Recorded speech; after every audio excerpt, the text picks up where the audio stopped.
Hello, I'm Clay Nelson, and I'm going to be doing a series of confirmation videos to catch people up as we get through this whole confirmation thing. And so today's the first one. But before we get going on this, I got a question for you. Okay, I know you're all teenager types and everything else, but can you imagine loving something so much and really wanting the best for it and everything else and having it kind of go its own way? Yeah, okay, so you're not there yet, but at some point you're going to get yourself married, you're going to have kids and stuff, and I've done that and I've kind of watched it. One of the most terrifying things that a kid learns fairly early on is the word no. They hear it at an early age, and then they just keep going and going and going. And by the time they get to those teenage years, when they're smart enough to think,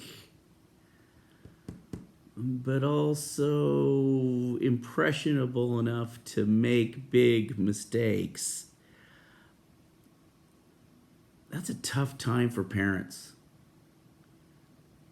And you guys will experience it. So, it's not like I'm looking at you as the parent going, oh my gosh. But no, you're going to experience it. You're going to go, oh my gosh, I love these kids. I love my kids so much, just like you guys are loved by your parents. But I watch them make mistakes. And how do I deal with that? Well, I'll see if this ties in. So, the mistake. Let's look at that. This idea and concept of the original sin. It comes right off the bat. Genesis chapter 2. Chapter 2 right there. 15 through 17, it has this nice little thing. And God took the man and put him in the Garden of Eden to till it and to keep it. And the Lord God commanded the man, saying, you may freely eat anything in this Eden, but the tree of the knowledge of good and evil you shall not eat, for in that day that you eat it, you shall die. Written right there. But right here, we blow it. Chapter 3, starting with 1. Now the serpent was more subtle than any other wild creature the Lord God had made. He said to the woman, did God say you shall not eat of any tree in the garden? And the woman said to the serpent, we can eat of anything, but we just can't eat of that tree in the midst of the garden, because we'll die. But the serpent says to the woman, you will not die. The Lord knows that when you eat this, your eyes will be opened and you will be like God. Well, you guys know the story. She takes the fruit, sees that it's good. She eats it. Adam eats it. And that's the original sin. We're broken. And we would have done the same thing. Can't point at them. So now you got a broken relationship. God loves us so much and he wants us to be there. He wants us to be safe. He wants to take care of us. And so after a while, other failures and other things, he comes up with a way to help us. And he does that in Exodus 20, 1 through 17. And that's the Ten Commandments. He gives us the Ten Commandments as a way to corral us and say, this is what will give you hope so that you can act in the right way and get where you're supposed to. And we should at least go through these 10 commandments pretty quick just to get an idea. Well, the first one is, you shall have no other gods than God. 2, you shall not take the Lord your God's name in vain. Can't be doing that. Number 3, remember the Sabbath day. Keep it holy. Those first 3, those have to be with our relationship with God primarily. Then 4, honor your father and mother. That makes sense. Number 5, you shall not kill. Okay, yeah. Okay. Number 6, you shall not commit adultery. That's bad. Number 7, you shall not steal. Number 8, you shall not bear false witness against your neighbor. Don't lie.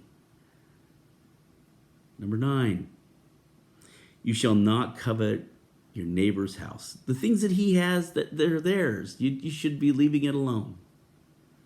Number 10, you shall not covet your neighbor's wife or his maidservant or his manservant or the cattle or anything that is your neighbor's. Those last ones, 4 through 10, that's about how you get along with other people. You should be doing these things specifically.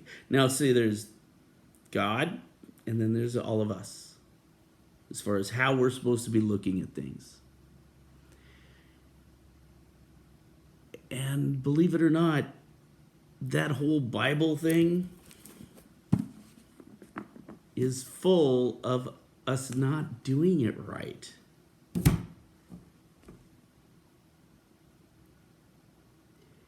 And so we're still broken, because you got to keep this perfectly to be able to get to heaven, and we can't do it.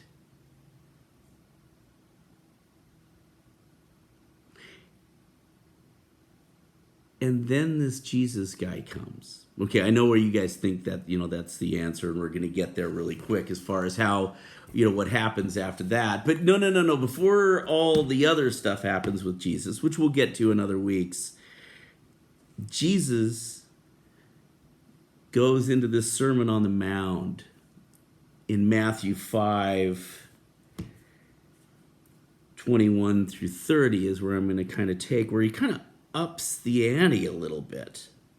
Okay, he takes it and he ups the ante.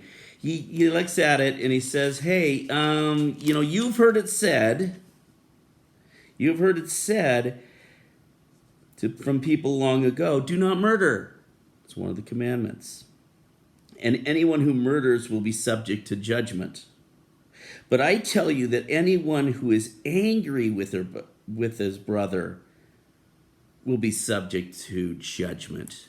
And he says a little bit later there, not only that, he goes, anyone who says, you fool, will be in dangers of the fire of hell. And then a little bit later, he talks about adultery. And he says, you've heard it said, do not commit adultery. But I tell you that anyone who looks at a woman lustfully has already committed adultery in his heart.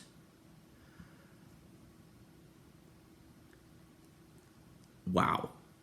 So he just upped the ante in a big way. It's like, okay, it's good enough for me to go, I didn't actually kill somebody. But for me to look at that person and think, I wish they were dead. I've broken the commandment according to Jesus. I don't know. He just doubled down in a big, huge way on these 10 commandments.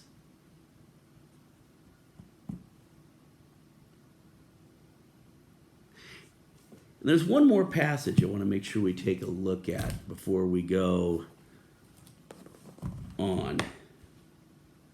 And that's Matthew 22:36 through 40. And this is an interesting deal. This is that Jesus is there and the Pharisees are trying to trick him. They're trying to get him to make mistakes and stuff. And so they were gathered together, and they're trying to ask him. They said, "Hey, teacher, which is the greatest commandment?" And Jesus actually quotes something that they said every single day, which is the Shabbat. And he goes into that and he says, "You shall love the Lord your God with all your heart and with all your soul and with all your mind. This is the greatest and first commandment. And the second is like it. You shall love your neighbor as yourself. On these two commandments depends all the law of the prophets." And he's right. Well, he's Jesus. Of course he's right. Yeah. But the thing is he's right. If you honestly love God, you will want to treat everybody as you're supposed to.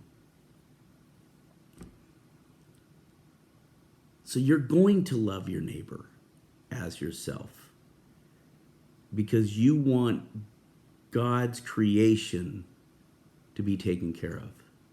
So if you're truly honoring God, so Jesus simplifies it there.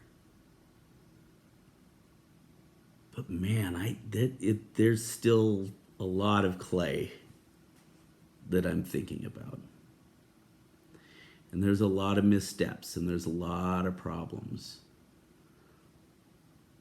So we got to make sure you kind of dwell on the stuff that I've just talked about before we move on to the next lesson, when we take care of this big, huge problem we've got. All right, so I will be talking to you later. If you have any questions or whatever, get a hold of us. All right, have a great day.